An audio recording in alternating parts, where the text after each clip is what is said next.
Oi, gente! Voltamos com mais um vídeo do Libertador. Olá, tudo bem? Que bom estar aqui para estudar com vocês. E hoje tem um bocado de história aí pra gente contar juntos, né? Pegaram pesado essas 2 semanas. A gente tem agora mais 5 capítulos para estudar, 5, do 48, 49, 50, 51, 52. 5 capítulos que serviu como base para a lição dessa semana. E são capítulos muito bons, com histórias muito interessantes, mas a gente vai tentar resumir ao máximo aqui para o vídeo não ficar tão grande assim. Isso. Enfim, vamos começar no capítulo 48. Antes da gente iniciar, só quero lembrar, se você ainda não é inscrito no canal, inscreva-se, deixa seu like aí também nesse vídeo, que ajuda muito na divulgação do canal. Compartilhe com seus amigos, para que eles também tenham acesso ao resumo aqui do livro, né, aos temas, à discussão aqui sobre a palavra de Deus. E que mais? É isso. Se inscreva, deixe seu like, compartilha e deixa um comentário aqui também sobre o que você aprendeu essa semana, o que te chamou a atenção, o que você mais gostou. Ou se a gente, como a gente está resumindo bastante aqui, a gente vai tentar resumir o máximo, alguma coisa que a gente deixe de falar, que você achou que é importante também, que deveria ser mencionado, deixa aqui nos comentários que as outras pessoas vão ler os comentários e aí vai ter também essa visão aí, né, de algum outro acontecimento, algum comentário interessante que você possa ter. É isso aí, então vamos começar, capítulo 48, que tem o título Quem é o Maior? Quem é o maior? A gente viu que na semana passada, que o vídeo saiu ontem, né, porque a gente teve atrasos, Jesus estava viajando para algumas cidades fronteiriças às cidades cananeias, né, até adentrando ali algumas cidades cananeias, interagindo com pessoas de outras nações e tudo mais. Agora ele retorna para Cafarnaum, que é uma cidade que a gente viu que acontece muita coisa. E na cidade de Cafarnaum, ele chega ali perto de um cobrador de impostos, ali no templo, e aí esse cobrador de impostos começa a questionar por que Jesus não pagava o imposto do templo. E aí chegou para Pedro e questionou, né, falou para Pedro assim, ó, o mestre de vocês não paga o imposto do templo? Ela achou assim, como assim o mestre de vocês não paga o imposto do templo? Mas isso aí é meio que uma armadilha, a gente vai ver aqui agora qual é o intuito deles de ficar jogando essas conversas. Pedro ficou meio sem graça, porque todo mundo pagava o imposto, e aí falou assim, não, ele vai pagar sim, tipo, tentando dar um tapa no sol com a peneira ali, não, mas vai pagar sim, entendeu? Só que aí teve toda uma conversa em relação a isso depois entre Pedro e Jesus e esse cobrador de imposto aí do templo. Mas enfim, que imposto era esse? Por que Jesus não pagava? Jesus tinha que pagar esse imposto? Muito bem, todas as pessoas tinham que pagar esse imposto para manutenção e tal. Agora, assim, existia uma lei que os profetas, algumas pessoas, né, inclusive os profetas, os levitas, não pagariam esse imposto. Então, tipo assim, tinha pessoas isentas. Igual os impostos que a gente paga hoje em dia, tem algumas pessoas que são isentas de determinados impostos. Então, esse imposto do templo, se é um imposto do templo, é para manutenção do templo. E os sacerdotes, levitas, eles viviam dos recursos do templo. Então, eles não precisavam pagar esse imposto. Né? E os profetas também não precisariam pagar esse imposto. Então, tipo, tinha meio que uma pegadinha quando esse homem questionou Jesus, veio essa pergunta por que Jesus não pagava imposto. Porque Jesus, eles não estavam considerando Jesus como profeta e por isso estava cobrando imposto. Só que tem outra coisa ainda por trás disso daí, né? Porque se Jesus dissesse que não pagaria imposto, eles iriam dizer que Jesus estava sonegando imposto, né? E é uma acusação grave contra Jesus. Sim. E se Jesus falasse que ia pagar o imposto, ou pagasse o imposto, também ele estaria assumindo que não era profeta, né? Então as pessoas não iam considerá-lo como profeta de Deus. Então foi uma armadilha que eles fizeram ali para tentar arrumar alguma coisa contra Jesus. Então, assim, no geral, a gente sabe, Jesus é Deus, ele é o Messias, muito mais do que um profeta. Mas no mínimo, as pessoas deveriam aceitar ele como profeta. E aí a gente vê uma situação em que nem como profeta eles estavam querendo aceitar Jesus, estavam querendo lançar uma armadilha ali para que o próprio Jesus reconhecesse que ele não é profeta. Então, teve essa armadilha aí, e Jesus primeiro fez uma pergunta eu achei interessante essa, ao invés dele dar uma resposta, ele pergunta para Pedro assim, Pedro, um rei, um monarca, ele cobra imposto da cidade ali, do seu reino. Os filhos dele têm que pagar imposto ou é só os outros?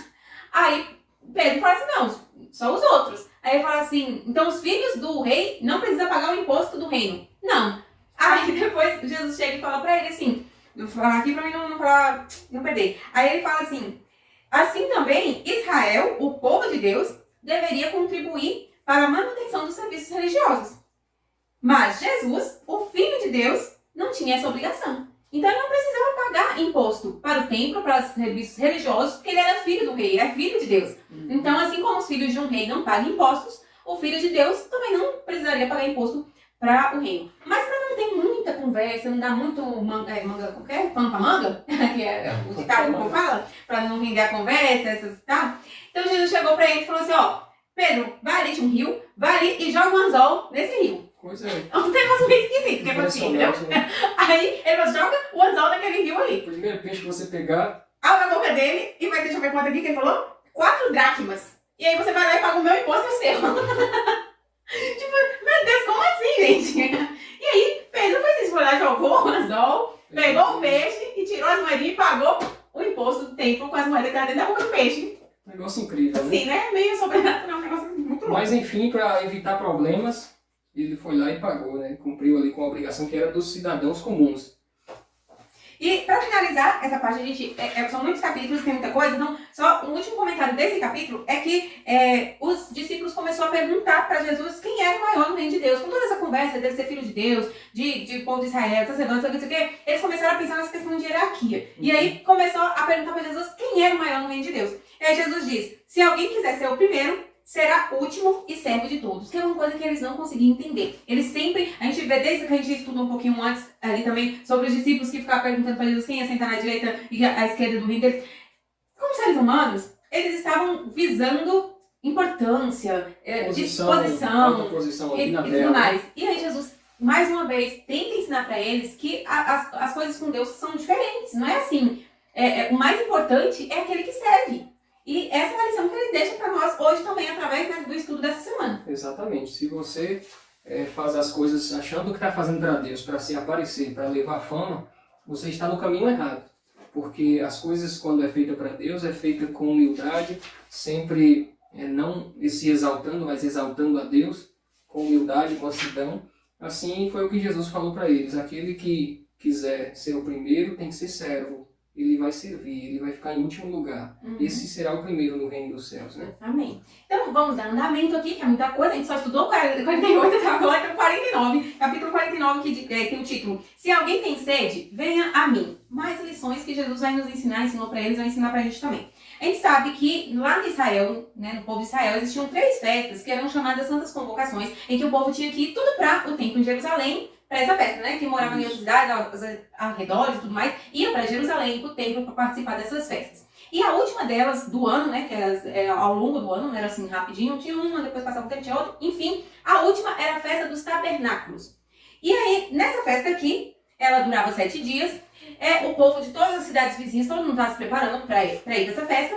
E não era diferente na família de Jesus. A família dele, sabe? Se ajeitando para ir todo para mundo festa também. Passando a beca para poder ir para a festa. E aí a gente sabe que José, provavelmente, quando se casou com Maria, né, a Virgem Maria, mãe de Jesus, ele era viúvo. Então ele tinha outros filhos de um casamento anterior. E então Jesus tinha irmãos terrenos aqui, né? Irmãos por parte de pai, parte de José. E aí, esses irmãos de Jesus não tratavam muito bem, mas isso não vem ao caso aqui nessa história. O que vem ao caso é que eles viram que Jesus estava fazendo milagre, que tinha seguidores, que a gente já viu antes aí que eles meio que davam as alfinetadas de Jesus querendo diminuir Jesus. Mas quando eles viram que Jesus realmente estava sendo seguido, né, estava tendo ali algum tipo de destaque, eles começaram a crescer o olho. A gente viu aí que teve umas situações passadas em que o povo queria proclamar Jesus rei, quando Jesus multiplicou pão e peixe ali pro povo e tudo mais. Então, eles vendo toda essa movimentação, eles começaram a falar para Jesus assim, então, você precisa ir para a festa. Se ajeita, vamos para a festa, você tem que estar no meio do povo, o povo tem que te ver, você tem que fazer alguma coisa lá para chamar atenção, porque aí eles falam para eles, ninguém que deseja ser reconhecido publicamente age em segredo. Você fica muito quietinho. Tu não tá se mostrando, tem que aparecer. Tem que fazer mais milagres, mais sinais. Eles começaram a falar, tipo, bravo, assim, tipo, deu umas broncas de Jesus. Como se Jesus não estivesse fazendo as coisas direito, entendeu? E aí, qual o interesse que eles tinham nisso? Eles estavam querendo que Jesus morresse, cumprisse a missão dele aqui na Terra? Sempre houve segundos interesses. Era poder terreno, era o reinado terreno, altas posições. Esse era o interesse dele. Já pensou um irmão nosso se tornar o rei de Israel, né? Poderoso? Então, nós também precisamos incentivá-lo, para apoiá-lo, estar junto. Ensinar ele a fazer as coisas direito que ele não está sabendo fazer para poder conquistar, né, o negócio. Então, eles começaram como se eles fossem ali assessorando a Jesus. E aí, Jesus veio que falou para eles, não, pode ir, eu vou depois, não deu muita atenção porque eles falaram, falou, pode ir para a festa lá, depois eu vou. E aí, eles foram. Depois, Jesus foi para a festa, mas foi tranquilão, quietinho, sem se aparecer, e começou a andar no meio do povo. E aí ele ouvia, gente, ele estava na boca de todo mundo estava falando sobre Jesus. Uns falavam bem, Uns falavam mal, uns queriam mal, outros matar. uns falavam que ele era o Messias, outros falavam que ele era um profeta, outros falavam que ele era um impostor que estava enganando todo mundo. Uns diziam que era um Beelzebub, era o diabo. Então tinha de tudo. E aí Jesus andando no meio do povo ali e tal, de repente o povo percebeu que Jesus estava no meio deles. E aí ficou todo mundo assim, ah, meu pai, fui pego no flagra, né? Todo mundo sabe quando você tá conversando uma coisa, não faça isso, gente, não fala mal das pessoas. Tipo, tá conversando, falando da vida de alguém, que não pode, e aí a pessoa chega bem na hora, foi tipo isso, e todo mundo ficou assim meio sem graça. E aí Jesus chegou ali no meio de todo mundo, e aí começou a falar, começou a ensinar, pregar. E aí eu achei muito interessante, porque as pessoas falavam de Jesus, mas no final das contas ninguém sabia muito sobre Jesus. Eles não tinham conhecimento, a missão, eles estavam perdidos, todo mundo. E aí Jesus começou a ensinar, a falar, e aí diz aqui que suas palavras mostravam que ele conhecia o serviço sacrificial e os ensinamentos dos profetas muito melhor do que os sacerdotes e os rabinos. E aí o povo começou a ficar impressionado e eles agora começou a falar também lá, tipo, como foi que este homem adquiriu tanta instrução sem ter estudado? Porque Jesus não frequentou a escola dos profetas. Então eles ficaram admirados, né? Ficaram admirados. Onde foi que veio aquilo tudo. Tanta sabedoria, tanto conhecimento. E é nessa ali que Jesus fala pra eles, ó, quem tem sede, vem até mim. Porque de manhã, nesse mesmo dia, tudo isso, gente, aconteceu lá durante as festas. A festa dos tabernáculos, que era 7 dias.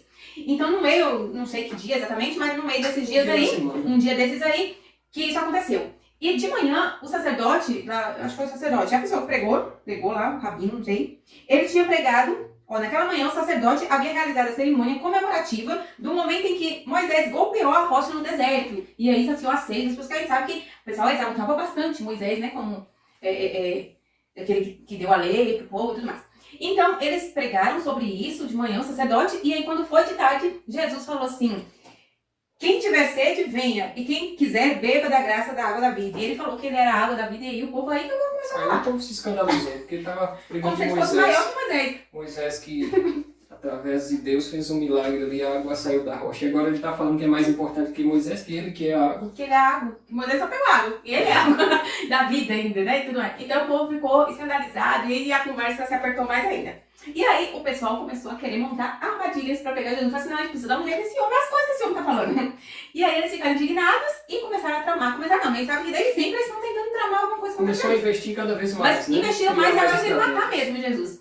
E aí nesse meio aí, eles começaram a falar, mas com que autoridade esse homem tá falando isso? Quem é ele? Blasfêmia, né? Pra tá falando essas coisas.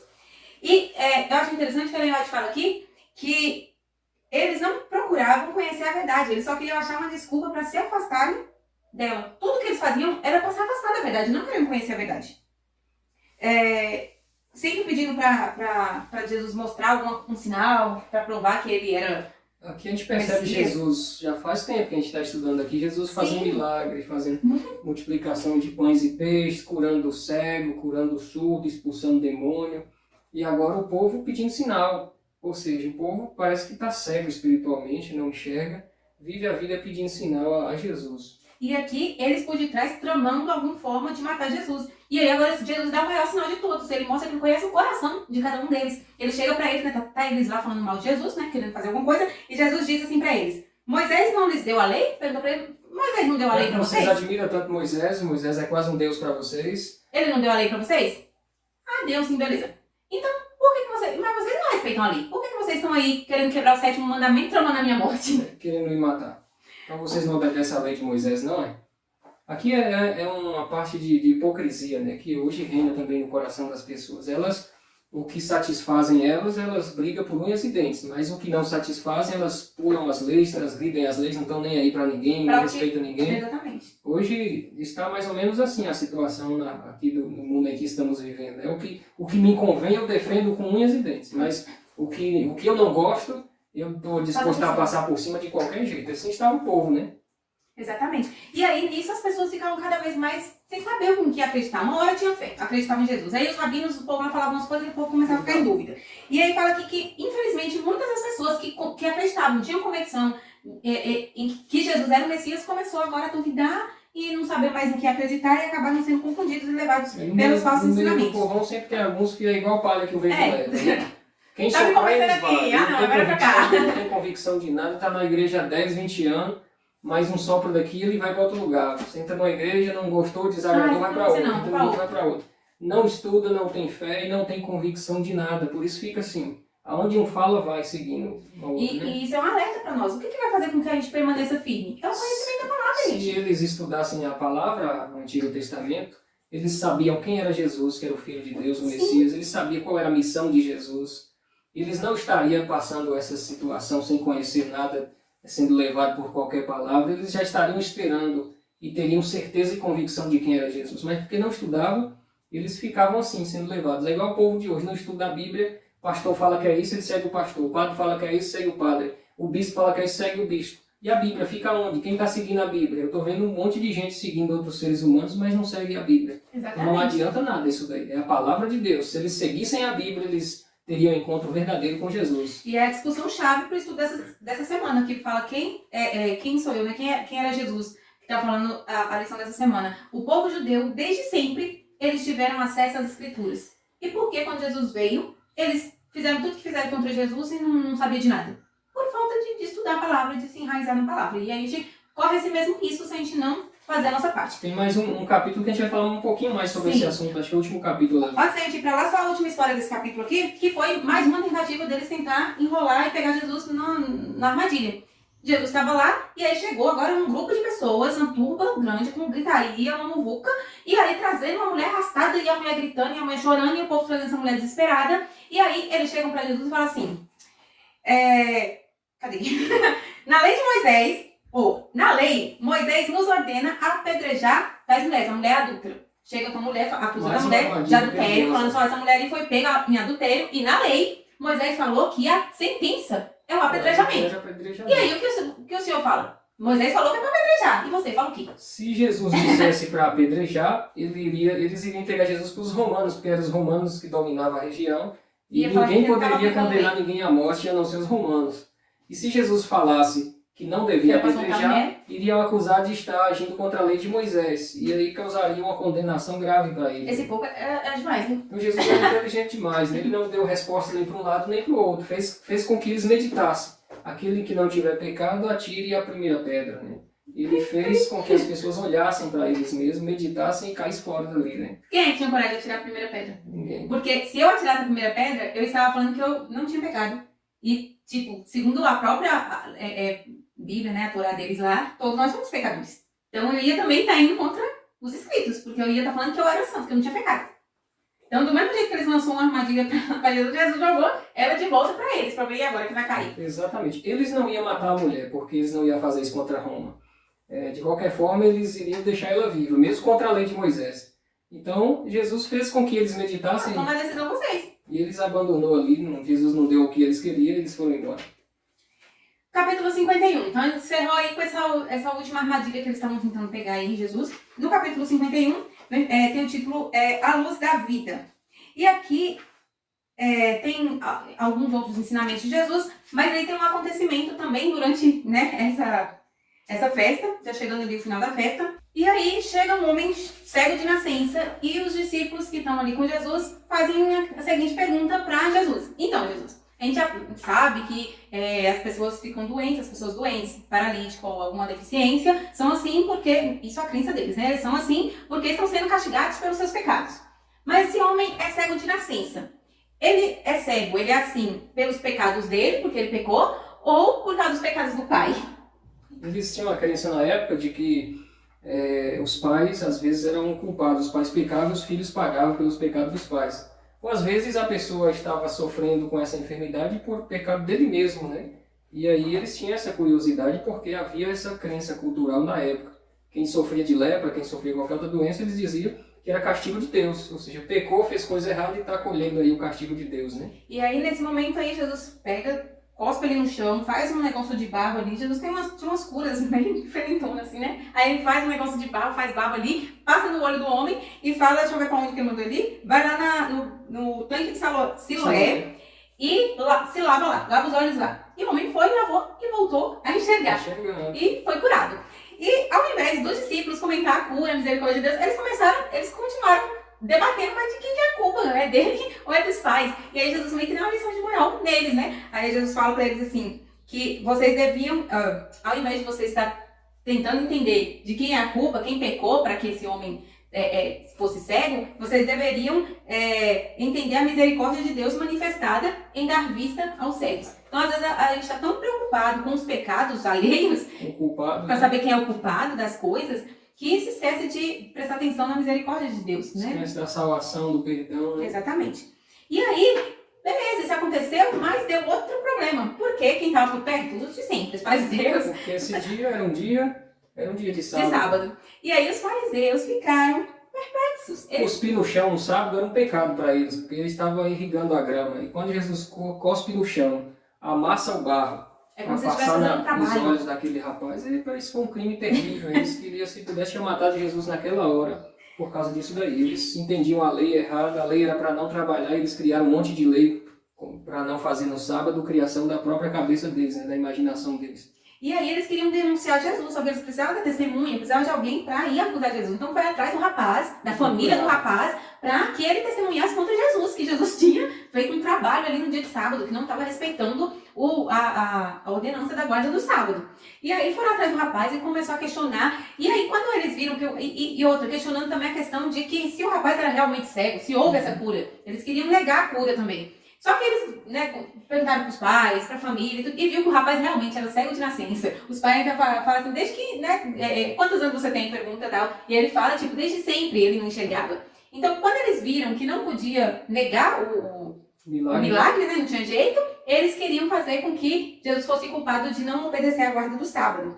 E eu achei muito interessante que eles começaram a pressionar o rapaz, tanto para que o rapaz falasse mal de Jesus, né, que acusasse Jesus, tinha uma hora que o falar do rapaz parece que ele perdeu a paciência. Eles começaram a questionar e o rapaz falou assim, ó, quer saber? Não sei se ele é pecador ou se ele não é. Eu só sei que eu era cego e agora eu não sou mais. Agora eu tô vendo. Eu só sei disso. Tipo, eu quero saber se o homem é pecador ou se não é. Eu quero saber que eu era cego e agora eu não sou mais. Me curou. Então, deu a entender assim, parece que de tanto povo que encheu na paciência, ele perdeu até, né, perdeu a paciência com eles. E aí, uma grande comissão ali desses fariseus, eles estavam ali fazendo tudo isso para tentar condenar Jesus à morte. Agora, é engraçado que eles estavam acusando Jesus de trabalhar no sábado. E eles estavam no dia de sábado fazendo o quê? Tramando a morte de Jesus. Então ia quebrar 2 mandamentos, né? Porque eles estavam tramando ali todo aquele serviço que eles estavam fazendo ali e ainda assassinaram. Outro mandamento. Outro mandamento. Então ia estar quebrando 2 mandamentos no mesmo dia, ali na mesma hora. E acusando Jesus, pra ver como é que é a hipocrisia, né?